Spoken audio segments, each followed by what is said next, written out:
Hi, I'm Christina and I'm a traveller. This film was produced by Gypsies, Roma and Irish Travellers in collaboration with the Traveller Movement. Hello, I'm John and I'm also a traveller. Lots of us got involved in making this film. We talked about what it felt like to be contacted by social services and the panic that this could bring, not to mention the shame and the worry. It seems easier to ignore a phone call or a letter and pretend it's not happening. But you need to make sure you keep up to date with anything that comes through the door. The most important thing to do is engage. So if a letter arrives, answer it. And if they want to see you, make yourself available. Before we look at how best to work with social services, let's show you how not to do things. Let's take a look at Lizzie's story.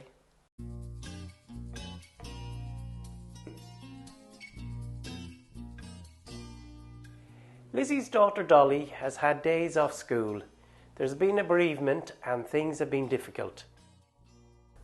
Dolly's teacher has noticed a change in her behaviour and is worried about her mental health, as well as her attendance. The school contacts social services. The case gets passed to Natasha, a social worker from the early health team. Natasha phones Lizzie's mobile.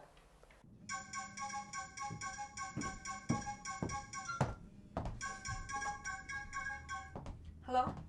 Hello, can I speak to Lizzie McCarthy, please? No, sorry, she's not here at the moment. Would it be possible to let her know that Natasha Rose called? Yeah, I'll get her to give you a call and I'll let her know, yeah? Alright, thank you. Lizzie's sister Chantel forgets to pass the message.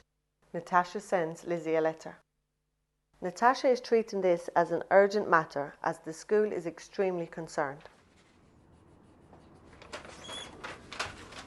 Oh, nothing but junk. When Lizzie doesn't contact her back, Natasha becomes more worried. She is left with no alternative. She has to make contact with Lizzie, so needs to pay a visit.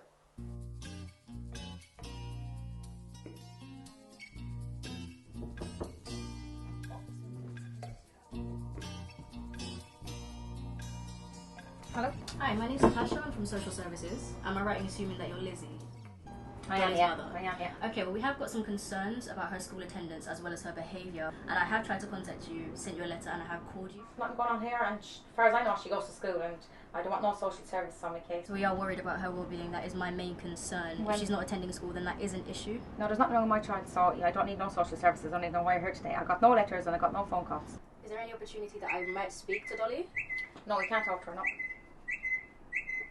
Hello? Lizzie, you need to understand that we are here No, to there's a help. woman here and she's telling me that she's from social services and she's very concerned about my Dolly and that she hasn't been going to school and they're worried about her basically. So listen, I have to ring you back, I can't talk, right? What was the bill with Nadia? You're here now, she's going to try and take the Galia at social service. I'm done, I'm afraid of my life. And they sent me a letter. So I never got no letter. No, and you can't win nothing to them Gaulies anyway. Afraid of my life. And I think the best thing you can do, love, now is go out today. I have nothing to say to you and I don't need no social services. Good luck now, have a nice day.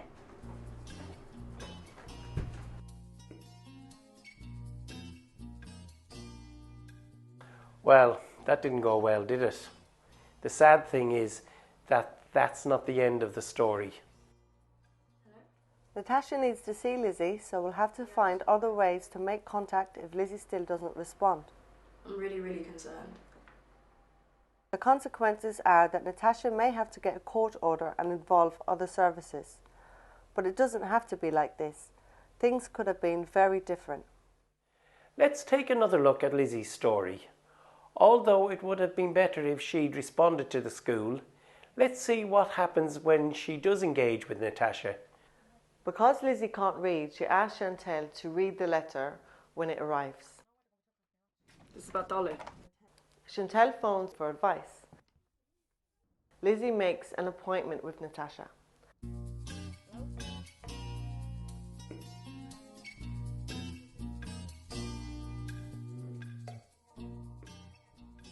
There's no shame in being contacted by social services. Many people are, but it doesn't mean that they are bad parents or they have done anything wrong.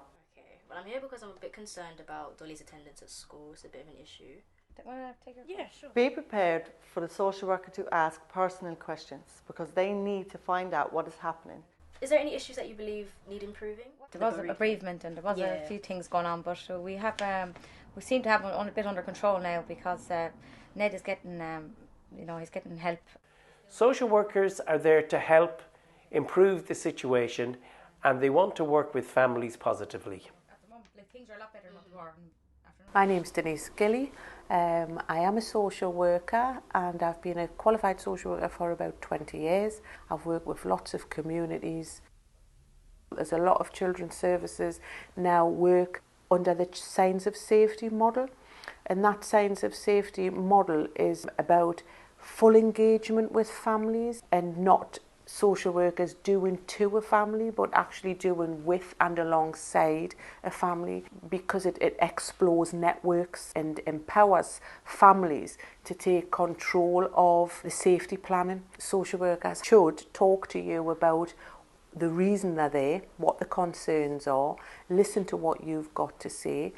If they need to do a full assessment, then they would explain that to you. They have to have your consent to do the assessment as parents, and that consent would include speaking to health, speaking to school, any other professionals who are involved with your child or children. Social workers also ask for consent to speak to your child or children alone. It's to get a picture of the day-to-day life of each individual child.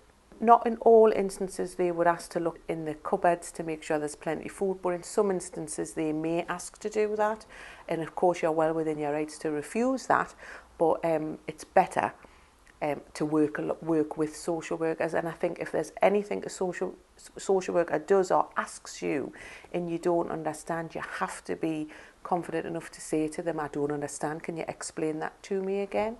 It's recognised, research shows us and the law tells us that it's always in the best interests of children to remain with their families where possible.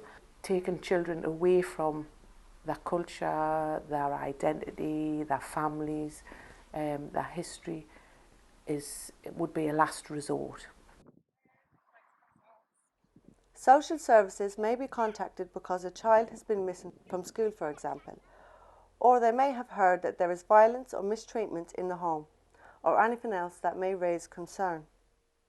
There is help if you need it.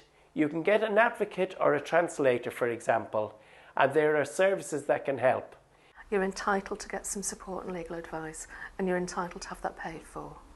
I think if a family feels that they're being discriminated against because of the community they come from, they should immediately get some support. Social services don't want to get it wrong. They're under a duty to work with families and with children and parents. They won't want to be offensive or hurtful.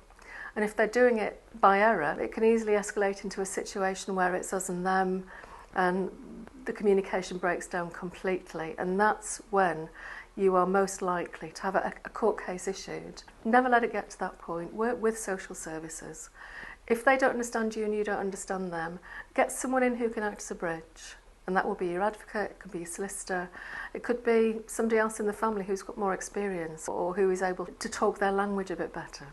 Perhaps seeking help from a community organisation could help you remain calm, and they can also help you understand the process, and always understanding the process can balance the situation slightly more. A lot is at stake. But if you know your rights and if you know the legal process and the time frames, you are empowered and you have more control over that situation. I would always advise, if you have to sign something, then go and see your solicitor. They will explain to you what is in that document, and only when you understand fully what this is about, you should sign it or not sign it.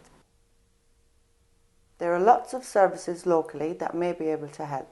See our list of support organisations on our website. Alternatively, contact the Traveller Movement for guidance. Okay, yeah. The Traveller Movement are there to help, so, please pick up the phone and contact us if you have any concerns. You will often find, if families engaged from the outset, that situations don't escalate and they find their natural conclusions sooner rather than later. If the social worker gets to understand the family and she takes her time and she has empathy, then it can be very beneficial for you to have a social worker. It's not always bad. Being contacted by social services can be frightening, but it's important to engage and seek help if you need it. We have seen what the consequences are when we don't engage, but we have also seen what happens when we open the door. So what path will you take? For more help and guidance, visit www.travellermovement.org.uk.